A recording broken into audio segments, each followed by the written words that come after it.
So what we have here is a monolithic app that essentially reacts to external events by some external service or application.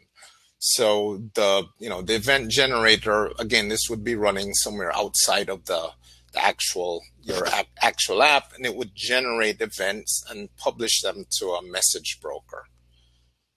Then within your app, you had different components. So you have an event consumer, so that would pull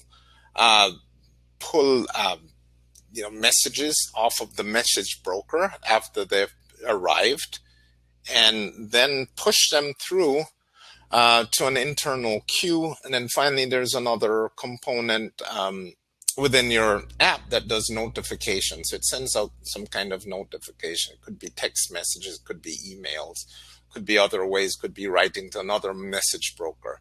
But it's a notification. Its purpose is to notify things, so it would send that out. Now the issue is that as you get more and more messages coming in by let's say the event generator starts generating a lot more events, and you need to be able to respond to them more rapidly.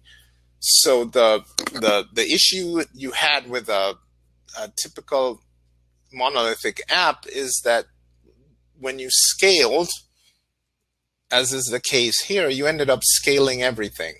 And typically these would be separate VMs. So you're also, the resource requirements are actually a lot more, because now you have a duplication of the application server, the base application server code, your code. You have the actual operating system and, all the hardware or VMware images that are required for each one of these units that you want to scale. So this is how you scale before. And it's, as you look internally at the app, you could see that, not all of these might need to be scaled at the same rate. I mean, it may be that you need more scaling in one component versus another one. So let's look at how this would be implemented in a microservices app.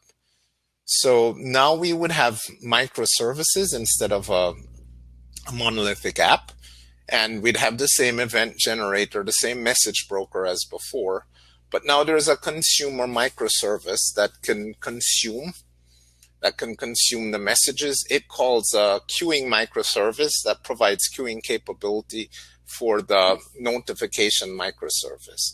And that queuing capability could be could be some kind of messaging middleware, or it could be some kind of homegrown mechanism that you've come up with, or a combination of both. But it is it's a queuing mechanism. So now what we can do in terms of scaling is that we can start scaling the consumer microservice by itself.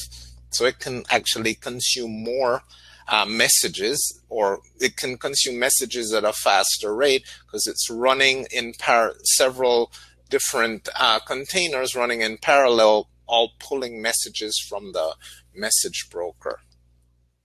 And once we do that, we can figure out the level of scaling, that's optimal for the rate of messages coming in. Then we get to the queuing microservice. There we can scale that yet again independently. Again, we could do a one-to-one, for every replica of the consumer microservice, we could have one of a queue microservice. But it may turn out to be, that the optimal level is to have different. You may want to have more queues or more consumers. And again, that would vary on your, your workload and so forth. But now again, the point that we're making here is that you get a lot more flexibility. And then this extends over to the notification service. It's the same thing. So now we're looking at a situation where we have three independent tuning knobs that we can use to maximize the throughput of the application.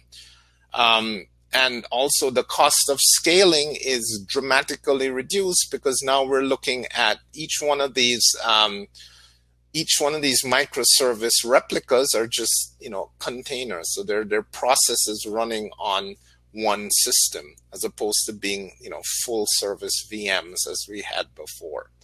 So the analogy that I've heard that I sort of, that sort of best captures this is that you think back to old style TVs that had different tuning knobs, maybe for, horizontal position, vertical position. Imagine having that replaced with a single knob where every time you turn it, the horizontal position and the vertical position would change. So it would be really difficult for you to get a perfect picture, because you wouldn't be able to, you wouldn't have an option where the horizontal position is frozen and then you could just adjust the vertical position and so on. So again, more tuning knobs, much more flexibility, and the ability to scale at a much lower cost.